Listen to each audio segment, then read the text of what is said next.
রবীন্দ্রনাথ ঠাকুরের প্রশ্ন। ভগবান, তুমি যুগে যুগে দূত পাঠায়েছ বারে বারে দয়াহীন সংসারে। তারা বলে গেল ক্ষমা করো সবে, বলে গেল ভালোবাসো, অন্তর হতে বিদ্বেষ বিষ্ণাস। বরণীয় তারা, স্মরণীয় তারা, তবুও বাহিরে দাঁড়ে আজি দূর দিনে ফিরানো তাদের ব্যর্থ নমস্কারে।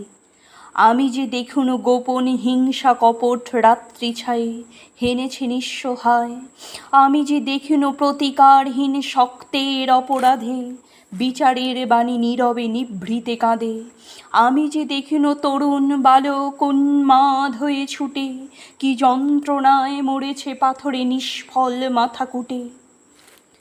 কণ্ঠ আমার রুদ্ধ আজিকে বাসি সঙ্গীত হারা, অমাবস্যায় কারা লুপ্ত করেছে আমার ভুবন দুঃস্বপ্নের তলে।